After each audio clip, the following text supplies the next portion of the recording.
വിശുദ്ധ പൗലോസ് അപ്പോസ്തലൻ കൊരിന്തോസിലെ സഭയ്ക്ക് എഴുതിയ രണ്ടാം ലേഖനം 10-ാം അധ്യായം. പൗലോസിൻ്റെ ന്യായവാദം. അടുത്തായിരിക്കുമ്പോൾ വിനീതനും അകന്നിരിക്കുമ്പോൾ തൻ്റെയുമെന്ന് നിങ്ങൾ കരുതുന്ന പൗലോസായ ഞാൻ ക്രിസ്തുവിൻ്റെ സൗമ്യതയുടെയും ശാന്തതയുടെയും പേരിൽ നിങ്ങളോട് അഭ്യർത്ഥിക്കുന്നു. ഞങ്ങളെ ജഡികന്മാരായി കരുതുന്ന ചിലരുണ്ട്. അവരെ ധീരമായി നേരിടാമെന്ന ആത്മവിശ്വാസം എനിക്കുണ്ട്.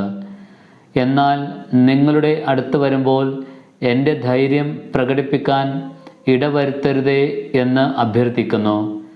ഞങ്ങൾ ജീവിക്കുന്നത് ജഡത്തിലാണെങ്കിലും ജഡിക പോരാട്ടമല്ല ഞങ്ങൾ നടത്തുന്നത്. എന്തുകൊണ്ടെന്നാൽ ഞങ്ങളുടെ സമരായുധങ്ങൾ ജഡികമല്ല, ദുർഗമങ്ങളായ കോട്ടകൾ തകർക്കാൻ ദൈവത്തിൽ അവ ശക്തങ്ങളാണ്.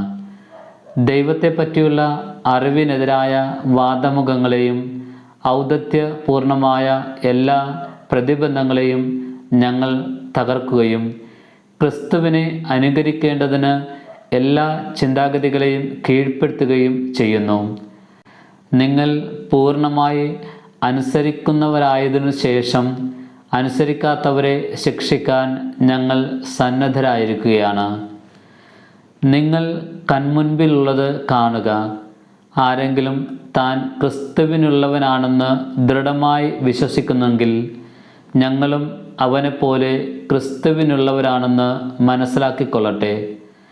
ഞങ്ങളുടെ അധികാരത്തെപ്പറ്റി ഞാൻ കുറച്ചധികം പ്രശംസിച്ചാലും അതിൽ എനിക്ക് ലജ്ജിക്കാനില്ല.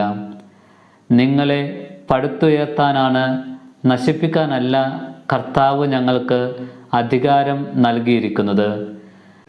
ലേഖനത്തിലൂടെ നിങ്ങളെ ഭയപ്പെടുത്തുന്നവനായി എന്നെ നിങ്ങൾ കണക്കാക്കരുത്.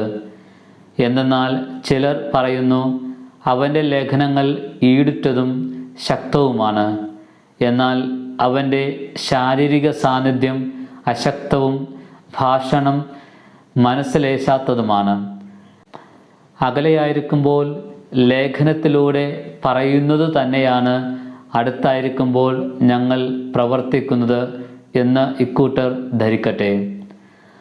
ആത്മപ്രശംസ നടത്തുന്നവരുടെ ഗണത്തിൽപ്പെടാനോ ഞങ്ങളെ അവരോട് താരതമ്യം ചെയ്യാനോ ഞങ്ങൾ തുനിയുന്നില്ല.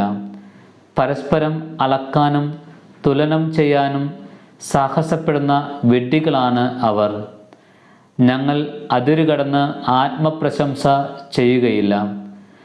ദൈവം ഞങ്ങൾക്ക് നിശ്ചയിച്ചു തന്നിട്ടുള്ള പരിധി ഞങ്ങൾ പാലിക്കും.